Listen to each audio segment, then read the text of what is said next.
आखिर वह कौन सी बातें कर्ण ने भगवान श्री कृष्ण से मरते हुए पूछी, जिन्हें सुनकर स्वयं श्री कृष्ण की आंखों में आंसू आ गए।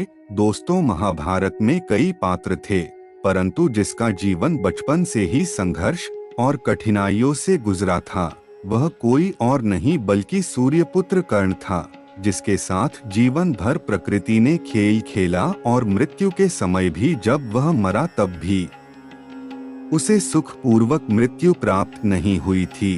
कर्ण महाभारत का एक अजय योद्धा था, जिसके पास संपूर्ण योद्धाओं से अधिक शक्ति थी। कर्ण को महाभारत का महानायक भी कहा जाता है। कर्ण ने मरते समय श्री कृष्ण से क्या कहा? दोस्तों, कर्ण ने कृष्ण से पूछा है, माधव, मेरा जन्म होते ही मेरी माँ ने मुझे त्याग दिया।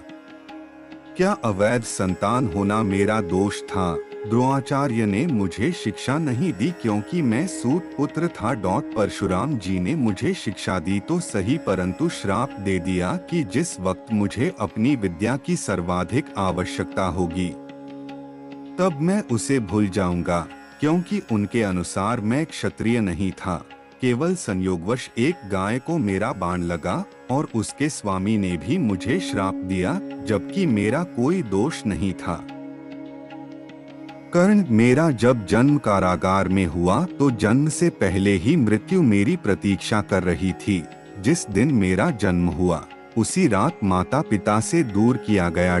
तुम्हारा बचपन खड्ग, रथ, घोड़े, धनुष्य और बाण के बीच उनकी ध्वनि सुनते बीता और मुझे ग्वाले की गौशाला मिली, गोबर मिला और खड़ा होकर चल भी पाया। उसके पहले ही कई प्राण घातक हमले झेलने पड़े।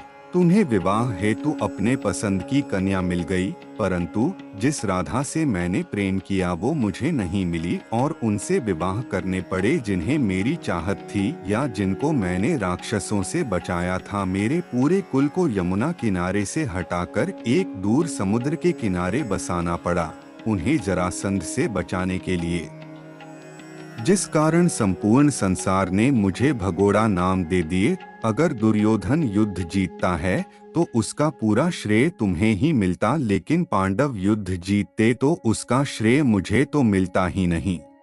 महाभारत के युद्ध का और उसमें शहीद हुए सभी योद्धाओं का जिम्मेदार भी मुझे ही ठहराया गया। हे कर्ण, प्रत्येक इंसान की जिंदगी चुनौतियों से भरी हुई होती है, परंतु वह उन चुनौतियों का सामना किस प्रकार करें यह उसके ऊपर निर्भर करता है।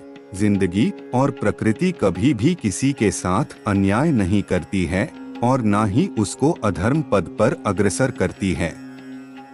इसलिए जो कुछ भी तुम्हें प्राप्त हुआ है उसे अपना भाग्य समझो, जैसे मैंने समझा है। कृष्ण द्वारा इस प्रकार कह गए वचनों को सुनकर कर्ण को सुख का अनुभव हुआ और कर्ण ने श्री कृष्ण को हाथ जोड़कर प्रणाम किया। दोस्तों, इसी प्रकार मानव जीवन में अनेक कठिनाइयां और चुनौतियां आती है, परंतु उनका हम किस प्रकार डटकर सामना करते हैं वह हमारे ऊपर निर्भर करता है। और यदि आपको यह वीडियो अच्छी लगी हो तो वीडियो को लाइक शेयर करें, कमेंट में जय श्री हरिहर लिखें और चैनल सब्सक्राइब करके बेल आइकन जरूर प्रेस कर ले। धन्यवाद।